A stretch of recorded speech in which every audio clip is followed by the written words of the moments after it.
Sejam bem-vindos ao Papo Saúde desta quinta-feira chuvosa, com frio.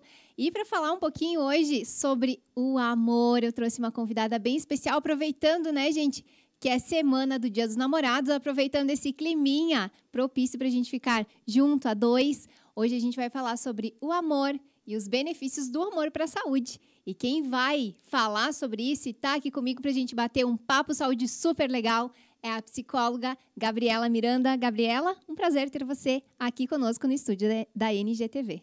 O prazer é meu, Alessandra. Muito obrigada pelo convite. Vamos falar um pouquinho, então, sobre amor? Gente, o amor, ele movimenta, a gente já falou na outra semana sobre relacionamentos também, mas nessa semana dos namorados, né, eu decidi trazer esse tema para a gente abordar e aprofundar um pouquinho mais sobre como que a gente faz, então, para que o amor seja benéfico para a saúde, como que a gente constrói esses relacionamentos. Gabi? Então, Alessandra, eu gosto muito de metáforas, sabe? Eu acho que elas ajudam a gente a clarificar um pouco as coisas, né? Então, vamos pensar assim, que o nosso espaço pessoal é como se fosse um barco no oceano. Vamos pensar assim, né? Então, quando a gente está nesse espaço, a gente criou todo um ambiente nosso que a gente é acostumado a viver. Quando a gente escolhe um parceiro, uma parceira de vida, tu está convidando alguém para entrar nesse espaço íntimo, né? E aí tu vai passar por diversas barreiras, né? Como que é o oceano? Um dia está calmo, outro dia está agitado, né?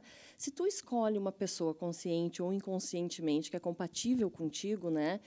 Tu vai conseguir construir um caminho muito mais interessante para a tua vida ali, né? Tu vai conseguir juntos construir um caminho, tu vai conseguir passar por momentos de dificuldade ali com outra pessoa do teu lado, né? Tu vai ter um parceiro para momentos difíceis, né? Agora, quando a gente escolhe alguém que não é compatível conosco, né? É o contrário, né? Essa pessoa pode ser um fardo, né? Tu vai ter que remar em dobro para dar conta daquele relacionamento, né? Tu vai ficar doente, né? Primeiro na questão mental, né? Tu vai ter que dar conta de levar aquilo sozinha, né? Então, eu acho que aí já mostra muito como a saúde interfere, né? Assim, se tu escolhe esse tipo de relacionamento, não tem como tu ter saúde, né? Gabi, responde aqui pra gente, então, como é que a gente faz para construir esses bons relacionamentos desde a infância? Porque começa tudo na infância, com certeza. Isso, eu acho que mudou muito a maneira que a gente trata as nossas crianças, né? A gente hoje vê elas muito mais como um indivíduo, né? Toda a questão do respeito, o respeito ao corpo, o respeito a elas, o respeito à personalidade das crianças, né? Então, com isso, elas vão construindo autoestima, né? Elas vão vendo no olhar dos pais, né? A gente fala muito que é a mãe que vai olhar para essa criança, ou o pai que vai olhar para essa criança e vai ser o espelho dela para como ela vai se sentir no futuro, né? Então, quando a gente trata as crianças dessa maneira, como a gente vai construindo uma autoestima nela, futuramente ela tende também a procurar relacionamentos dessa mesma forma, né? A gente fala que a gente busca familiaridade nos relacionamentos, né? Mesmo inconscientemente a gente tende a procurar pessoas que têm relacionamentos familiares a nós, né? Então, se a gente viu na nossa família relacionamentos saudáveis, amorosos, a gente tende a buscar isso. Senão, a gente não vai buscar isso na idade adulta, né? Com certeza. As crianças, elas absorvem tudo dentro de casa. Eu tenho uma pequenininha, a Gabi também tem, a gente sabe bem como é que é, né? E, realmente, elas se espelham muito nos pais e o que elas veem entre os pais é o que elas repetem na vida. A gente pode perceber isso com os avós, os amigos, né? A educação, aquilo que a gente ensina, aquilo que a gente faz, eles repetem muito. E a autoestima é muito importante também nesse caso dos relacionamentos. Isso, né? Eu acho que é muito importante, primeiro, a gente entender, se conhecer, entender quem que a gente é, o que a gente quer, né? A gente tem hoje diversas maneiras, né, que a gente pode amar. Na verdade, é essa, né? Eu acho que isso é uma conquista até dessas últimas gerações, acredito que sim, porque a gente tem bilhões de pessoas nesse mundo, né? Será que todas essas pessoas vão se relacionar da mesma maneira? Né? Vão ter os mesmos gostos, vão querer namorar, casar e ter filho? Com certeza que não, e que bom que não, né? Que cada um tem o seu gosto. Exatamente, né? E só que para isso, né, para te conseguir ter o relacionamento que tu deseja, né, que tu realmente quer, porque a gente fala muito que o desejo é uma coisa também inconsciente, e vamos pensar assim, né, desde pequeno, o que a gente viu de formato familiar, né? Um formato familiar da mãe, do pai, enfim, né? Mas também, às vezes, um formato familiar, né, de um ou outro sendo apagado, um ou outro que não consegue ter o seu poder, crescer na vida, né? Então é muito bom que essas novas gerações tenham essa nova visão, né, de que tu pode ter outros formatos de relacionamento. Vamos falar um pouquinho sobre esses formatos, então. Que formatos são esses? Quais são as versões assim de amor que a gente pode ver na sociedade hoje? A gente tem a gente pode pensar assim, né, que além do tradicional a gente tem o poliamor, né, que são as pessoas que não têm um relacionamento monogâmico, né, que se relacionam com várias pessoas. A gente pode dizer que tem um relacionamento não monogâmico de modo geral. A gente tem um relacionamento não homoafetivo também, né, enfim, que é outra configuração. Mas eu acho que também é importante dizer que em todos esses relacionamentos a base sempre vai ser a confiança. Né? E eu acho que nos relacionamentos a gente tem que ter essa capacidade, primeiro, né, de confiar, que eu acho que é um dos grandes problemas que a gente tem hoje, né? A gente talvez não vive mais em comunidade, assim como antigamente, então a gente não consegue ter uma confiança um no outro. E às vezes entra daí esses jogos. A gente vê muito acontecer hoje em dia, né, nesse mundo líquido, né? Esses jogos de não confiança, de não falar para a pessoa exatamente aquilo que tu está buscando. Né? Então, mesmo esses relacionamentos, eles precisam ter esses acordos, que às vezes não são ditos, mas de confiança.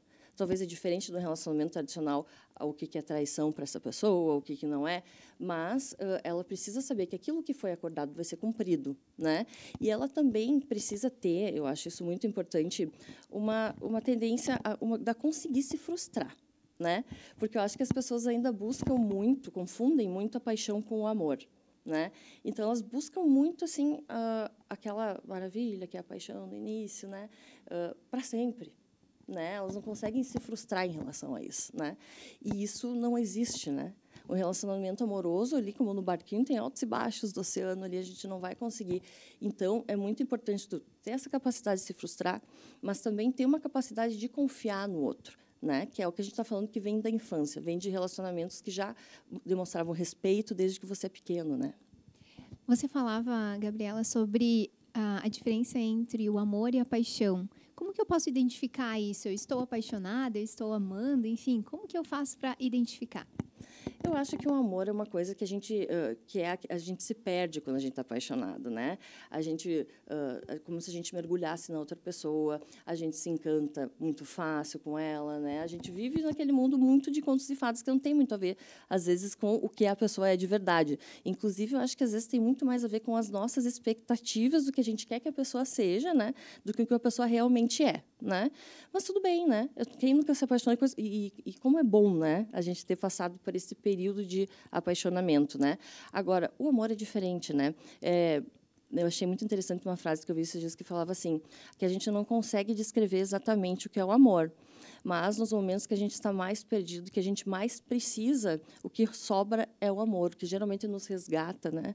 O que geralmente é o amor, né? Então, o amor tem muito a ver com o contar com outra pessoa, né?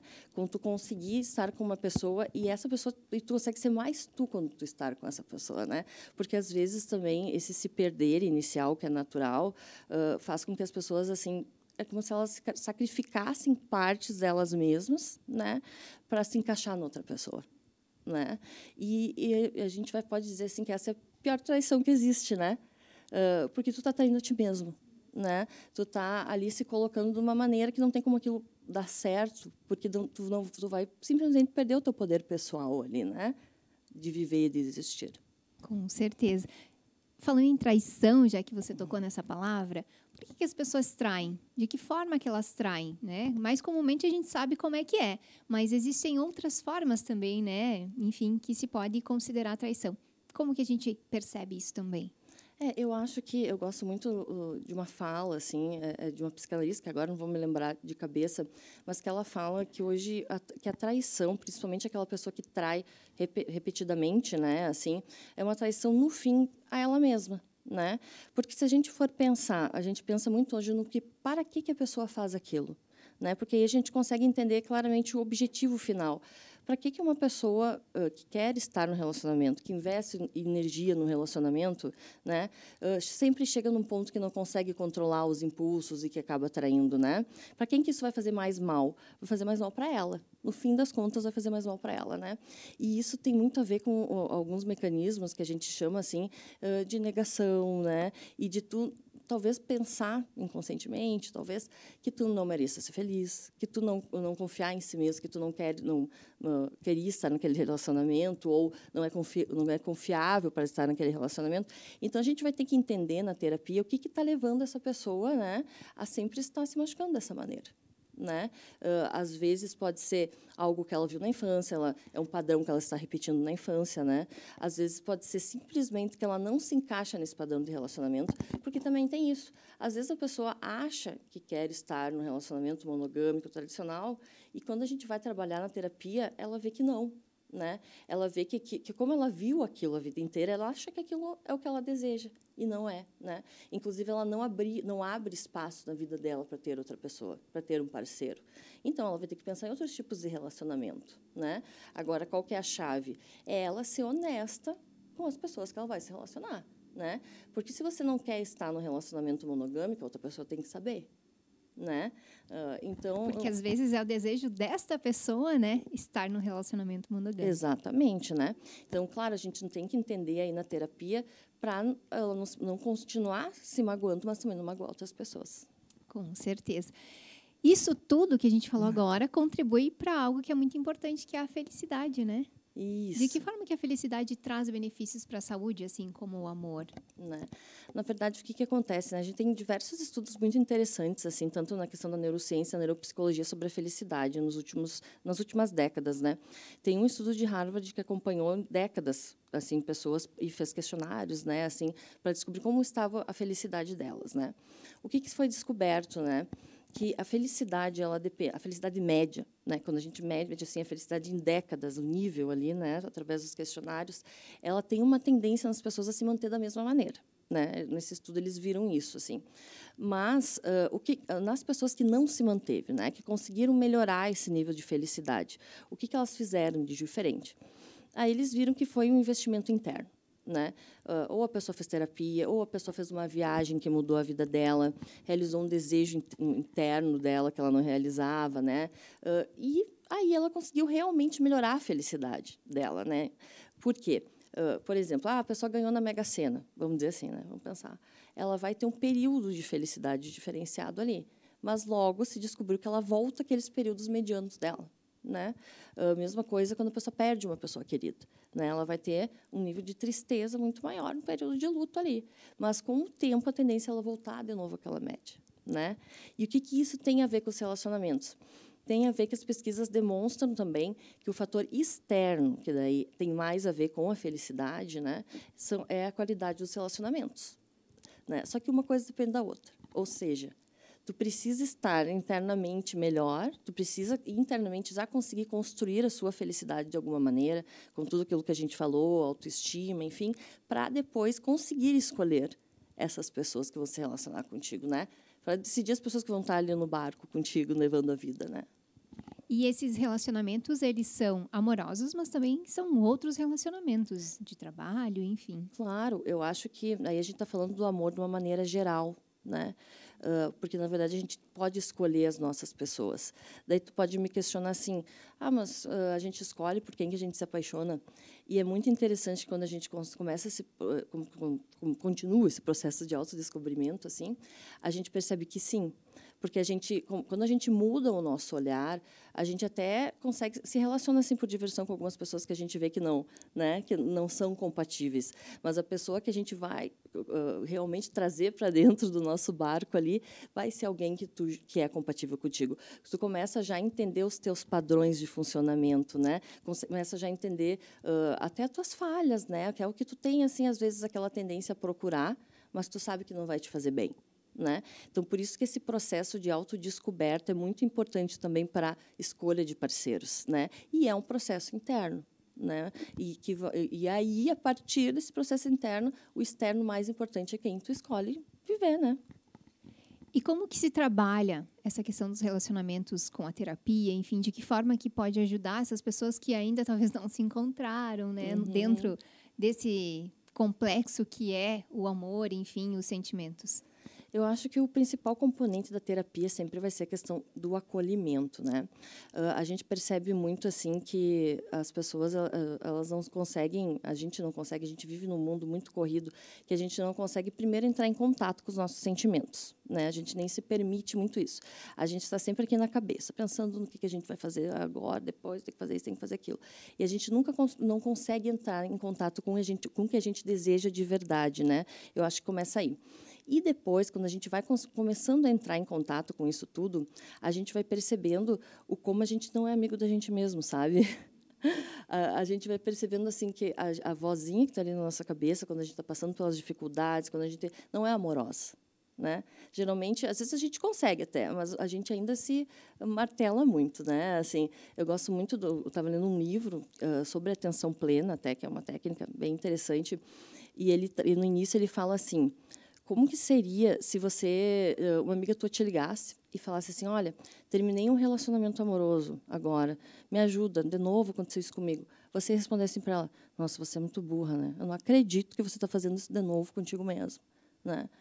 Olha, eu não quero mais conversar contigo. Não fala, mas assim, simplesmente desiste porque tu não merece ser amado, né? Que absurdo, né? Você imagina uma amiga falando isso para outra. Mas quantas vezes a gente está na clínica e as pessoas falam isso para elas mesmas, internamente, né? Quando a gente está em situações difíceis, enfim, a gente não consegue ter essa autocompaixão, essa autoamizade, esse autoamor, né? Então, acho que enquanto isso não for trabalhado, né? Enquanto a gente não conseguir se acolher, se amar de uma maneira e se tratar internamente bem, a gente não vai achar no externo alguém que nos trate bem também. Inclusive, a gente vai aceitar relacionamentos, né, que não são bons, que às vezes podem ser até abusivos, com naturalidade, porque é esse o nosso ambiente interno, né? É uma questão até da autoestima, que a gente falava antes, né? Com certeza, isso interfere. De autoconhecimento também interfere muito. E também de querer aceitar muito menos daquilo que a gente merece em termos de relacionamento, que é o que às vezes as pessoas se submetem, né? Quando se trata de relacionamento abusivo, enfim. Acredito que isso também seria muito importante as pessoas terem consciência, né? Trazer isso para a consciência. Por isso que é importante a ajuda, às vezes, de um profissional que vai trazer isso para a consciência e conseguir a pessoa expor, colocar isso para fora e se entender um pouco mais, né? Um pouco melhor. E eu acho também assim, que a questão de entender que tudo que é bom na vida dá trabalho, né? Eu acho que quando a gente está num relacionamento íntimo de tempo, a gente tem que saber que vai ter dias bons e ter dias ruins, né? Isso também é aquilo que a gente falava da diferença da paixão e do amor, né? A gente tem que aceitar ser frustrado nesse sentido de que não vai ser todo dia lindo e maravilhoso, né? E que é uma escolha. Né? Chega em muitos momentos que a gente vai ter de crise. A gente passou uma pandemia agora, né? Que as pessoas, que era um momento de muito medo, era um momento que a gente estava com os nossos mecanismos de sobrevivência assim muito aguçados, e isso atrapalha muito também a questão dos sentimentos, a questão do bem-estar e da saúde, né? Quando a gente está com esses mecanismos cerebrais de defesa, assim, a gente não consegue aprender, a gente não consegue crescer muito. E aí tu tá com a outra pessoa nesse ambiente, é muito difícil mesmo. É uma situação diferente. E muitas pessoas passaram isso como casal, né, juntos, e conseguiram passar, né? Como? Muitas vezes apenas decidindo, né? Vamos lá mais um dia, né? Eu escolho estar aqui. Eu gosto da minha família, eu amo essa pessoa, né? Mas não vai ser sempre assim, né? Os altos e baixos que sempre acontecem, né? Uma pergunta também, né, que muitas pessoas pensam e às vezes viveram isso, vivenciam, o príncipe, ele existe? Existe amor à primeira vista? Ele chega realmente assim do nada e entra para a nossa vida? Existe ou não existe? Olha, a gente tem casos, assim, né, de pessoas que sim, que encontraram, né, alguém e logo a coisa deu certo, enfim, né? Mas quando a gente vai analisar, né, e conversar sobre a vida dessa pessoa, a gente percebe, ela mesma percebe que ela estava preparada para aquilo. Entende? Que ela, de alguma maneira, trabalhou aquilo na vida dela. Talvez até os pais trabalharam muito por ela também, aquilo que a gente estava falando da infância, foi o que ela viu, foi... E eu acho que a gente pode ter, sim, um feeling, né? Assim, um feeling positivo, que é o contrário, talvez, do dedo podre, né? Que também acontece muito por aí, né? Isso, né? Então, possível é, né? Eu acho que uma das coisas que eu acho muito bonita sobre os seres humanos e sobre o amor, né, é que ele é diverso. Ele pode acontecer de diversas maneiras, né, de diversas formas, mas não é geralmente o que acontece quando a gente for ver, né? Geralmente, assim, as pessoas assim como a gente tem que batalhar na vida pelo trabalho, a gente acaba também batalhando pelo amor. Né? A gente acaba assim, tendo que se melhorar, tendo que descobrir diversas coisas, às vezes passar por experiências difíceis, né? Tendo que ceder muitas vezes também. Isso, né? O que eu acho assim, ó, é que a gente tem a questão do equilíbrio, né? Uma coisa que eu acho que não é legal é aquela coisa do sacrifício, né? Se tu for ver, as gerações anteriores falavam muito disso, né? A gente se sacrifica pela família, a gente se sacrifica, né? E aí a gente tem que entender isso, sabe? Porque a gente não precisa sacrificar partes da gente, porque o sacrifício é isso, né? Uma coisa é ceder, o sacrifício é tu sacrificar alguma coisa que realmente era uma parte tua, era importante para ti, para uma coisa dar certo, né? Para que você mantenha uma coisa o resto da vida. E aí, né? Esse desejo, essa coisa de não querer ficar sozinho, né? Essa pressão também que a sociedade ainda tem sobre as pessoas de não ficar sozinho, que acaba trazendo esses relacionamentos que são doentes, né? Doentes para as duas partes, assim, né? Então, eu acho que aí que tem que entrar também a terapia, né?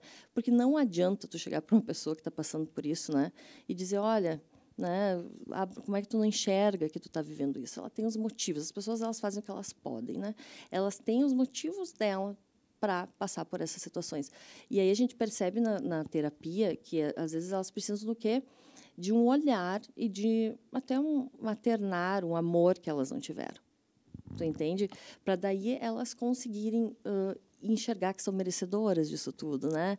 Então, eu acho que quando a gente começa a trabalhar assim com seres humanos, a gente começa é impressionante, talvez, claro, a gente tem esse olhar também, mas como as coisas elas têm ali, tu sempre encontra um motivo para as pessoas serem da maneira que elas são, né?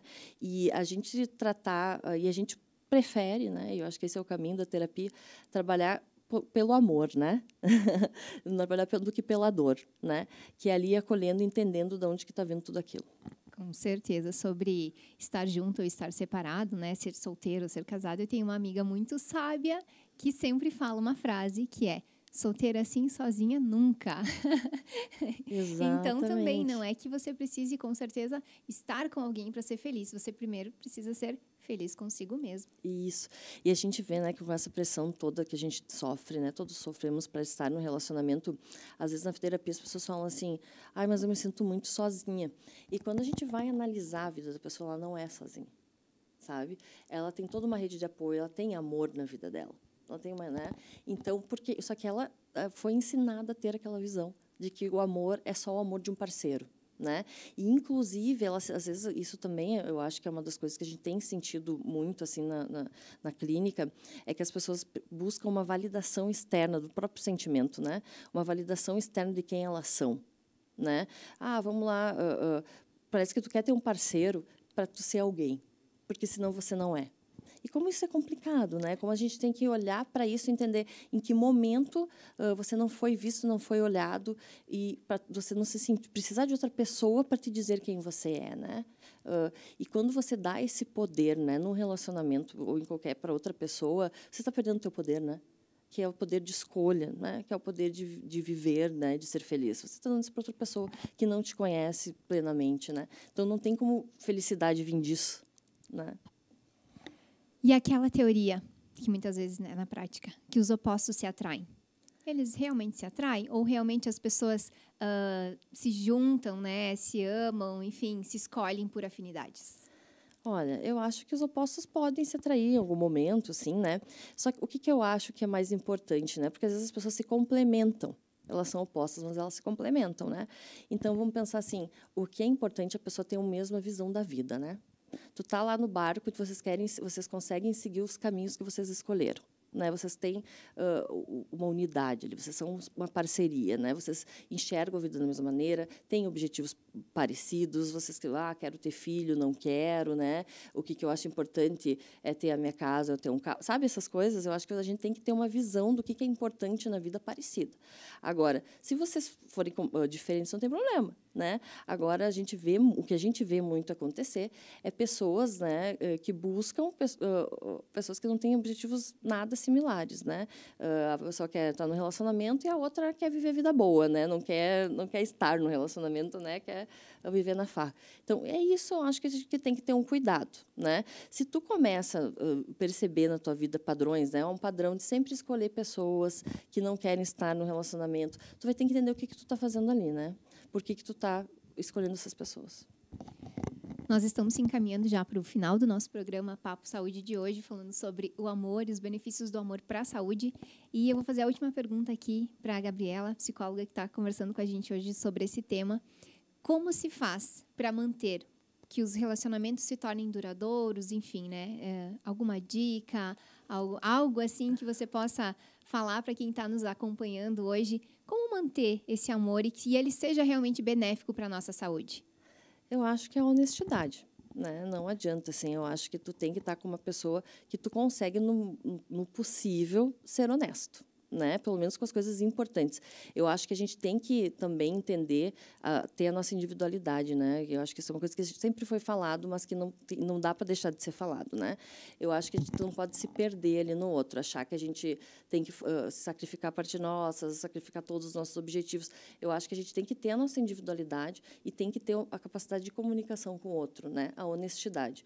Uma outra coisa que eu também acho importante, às vezes, a gente ter consciência, assim, autoconsciência, né? E conseguir, em momentos de crise que vão existir, né, ter uma certa serenidade, né? Conseguir ali no meio do... Porque, assim, brigar vai acontecer, né? Inclusive, a gente sempre fala que é estranho o casal que não briga, né? Porque quando que a gente não briga? Nunca, né? Quando a gente deixou aquilo de lado, já quando a gente desistiu daquilo, né? Tudo que a gente realmente preza na vida, quando a gente vê que não está indo bem, a gente briga, né? Então, claro que não vai ser brigas constantes, né? Mas então saber nesses momentos fazer a briga ser útil, né? E ali ser resolvido de maneira, né, mais proativa, mais prática a situação, né? Respeito, né? Mesmo nesses momentos conseguir manter uma calma e uma serenidade para não ultrapassar certos limites, né? Porque a gente pode brigar, mas a gente tem que aprender, como se a gente tivesse que aprender a brigar, né? Se a gente conseguisse manter a calma para aprender a brigar. E porque tem coisas que realmente são ditas e que nos marcam, né? Então, eu acho que maturidade, no geral, ajuda muito tudo isso, e autoconhecimento, né? Para a gente conseguir ter a honestidade necessária, ter escolher estar com aquela pessoa, saber que não vai ser um conto de fadas, não vai ser uma paixão sempre, né? Mas saber que não tem coisa que vale mais a pena na vida do que o amor, né? Do que tu poder contar com outra pessoa em diversos momentos da vida. Mesmo que às vezes tenha aquela crisezinha de ciúmes? Os ciúmes, né? Eu acho interessante. Os ciúmes faz, né? Aqueles ciúmes que a gente diz que é saudável, né? Mas, assim, eu não gosto muito da gente pensar nos ciúmes como uma coisa boa, sabe? Porque eu acho que, querendo ou não, ao longo do tempo, se a gente for pensar em relacionamentos longos, né? Traz aquela sensação de não confiança, né? De que a pessoa não está confiando ainda em mim. E eu acho, assim, outra questão que a gente também vê muito nos relacionamentos é que o outro é um espelho. A gente é um espelho, né? Um do outro. E o que eu quero dizer com isso, assim? Quando tu tem muitos ciúmes, né? As pessoas que têm muitos ciúmes, geralmente é porque elas conseguem, de alguma maneira, elas se colocam no lugar da outra pessoa e elas acham que elas fariam aquilo, talvez. Tu entende o que eu estou falando? Por exemplo, assim, se tu é uma pessoa que talvez não pensa, ou não, mesmo que inconscientemente, isso eu estou falando, sabe? Tu não vai desconfiar do outro, assim, doentiamente, assim, de uma maneira doentia, né? Como muitas pessoas fazem, né? Tu não vai ver maldade em toda a situação. Por que aquela pessoa viu aquilo, né? O que ela está espelhando ali, né? Então, os ciúmes doentios diz muito sobre a pessoa também que está sentindo ciúmes, né? Além de trazer um sofrimento enorme para ela, né? Traz muito de esse olhar de provavelmente ela está achando que ela talvez faria aquelas coisas, né? Vamos entender por que isso está acontecendo. Finalizando, então, aqui o nosso bate-papo, quero agradecer a Gabriela Miranda, que é psicóloga e que veio aqui hoje conversar com a gente sobre esse tema. Gabi, muito obrigada por estar aqui conosco e por trazer esse tema tão legal, tantas coisas importantes que ela trouxe aqui para a gente hoje. Obrigada mesmo. Imagina, eu que agradeço, né? Espero que eu tenha conseguido esclarecer, né, assim, algumas coisas e também trazer esse lado de como é bom amar, né? Como vale a pena lutar por isso. Com certeza, e vale muito. Quando o amor é verdadeiro e ele é benéfico, com certeza vale muito a pena, né? Quando a gente identificar vários pontos que a gente falou aqui na nossa conversa, então é importante rever, buscar autoconhecimento, né? Conversar, que é muito importante conversar dentro de um relacionamento. A comunicação, ela é importante em todos os sentidos, em todos os tipos de relacionamento. Mas falando em relacionamento amoroso, é ainda mais, né? Com certeza. Gente, muito obrigada por estarem aqui conosco, então, no nosso Papo Saúde. Obrigada à nossa técnica, quem esteve nos acompanhando. Obrigada também ao Regisson Cabeleireiros, que faz a nossa produção aqui das apresentadoras do programa. E você que esteve aí com a gente hoje nesse Papo Saúde. Espero vocês na próxima quinta-feira, às 20 horas, aqui na NGTV. Até lá!